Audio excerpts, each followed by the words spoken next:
If you're buying or selling in Durham right now, the market may be sending you a mixed signal. Some homes are getting multiple offers over asking price, and some homes are sitting on the market for months without a single showing.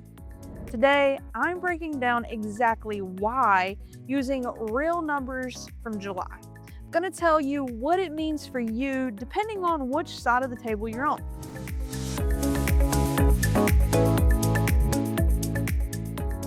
Hi, I'm Meagan Black, and I'm a realtor making things happen in the Triangle. So let's start with price. The median sales price in Durham is $439,500. That is down 6.7% compared to the same month last year. That's a dip. Now, overall in the Triangle, we're looking at a median sales price of around $400,000, which is down about 2% year over year. Now, a 2% dip isn't a crash, but it is a correction. It tells you something important. After years of prices climbing pretty aggressively, we're starting to see things level off and even dip slightly. If you've been waiting for the market to dip a little bit before you buy, this is a sign it's happening. What are you still waiting for? And do not tell me interest rates, because that's going to take us right back to those higher prices, what happened during COVID. And here's a number that I think is going to matter a lot this month. I'm talking inventory. There are about 1,368 active listings on the market right now. That's up 20.3% compared to last year. Now think about what that actually means.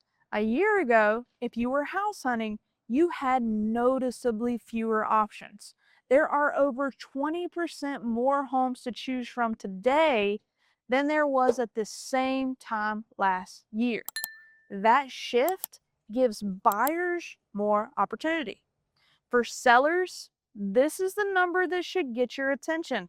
More inventory means your house isn't the only option anymore. Buyers can be pickier. The days of listing a mediocre house at a premium price and getting multiple offers, that's over. As a seller in this market, you're going to have to be strategic. Prepare your home.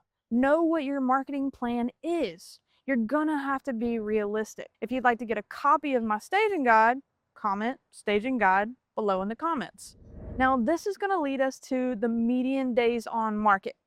Homes are sitting for around 13 days before going under contract. That's actually down 7.1% from last year in Durham County. For the whole Triangle, the average days on market is up 28.6%, which is about 9 days on market. 13 days is fast by national standards, which is currently around 49 to 53 days. So comparatively, Durham is still a quicker moving market. And at the same time, I've had the opposite.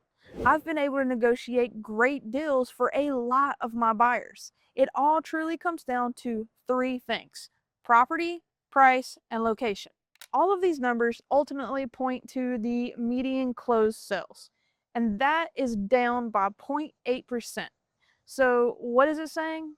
People are buying, homes are selling, but not for COVID outrageous prices anymore. It means people are getting wise and starting to realize that they're probably never going to see those 3 and 4% interest rates again. What has changed is the dynamic of how they're buying.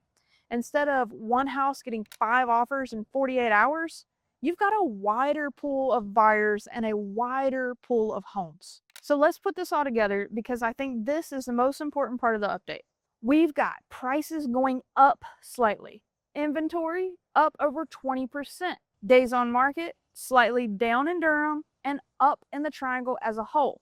Closed sales down. In Durham, put that together, and that paints a picture of a market that's not crashing and not booming.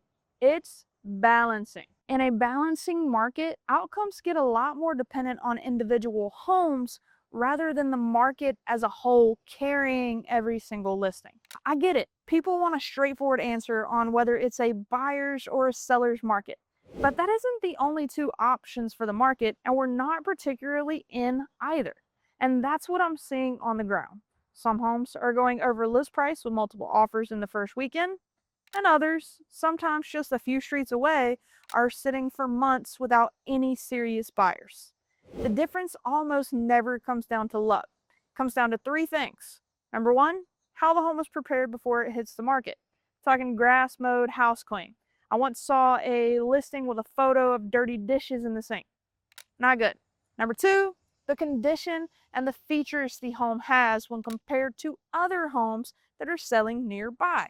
Check your competition. How do you compare to your competition? Number three, the biggest factor, the price you choose to list at. If you're selling, take real consideration to compare your home to homes that are also on the market in your area. Otherwise, you're just going to be wasting your time. So what does this mean for buyers? Well, if you're a buyer, this is genuinely one of the better windows we've had in a while. More inventory means more negotiating power.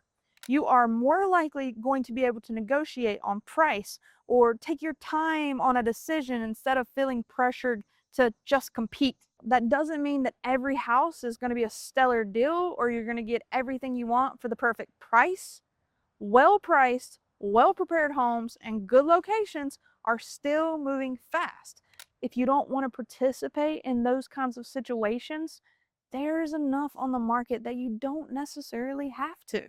So whether you're a buyer looking to make your next move or a seller looking to land on the right side of this balanced market, I'm here to help. So let me know in the comments, what questions do you have?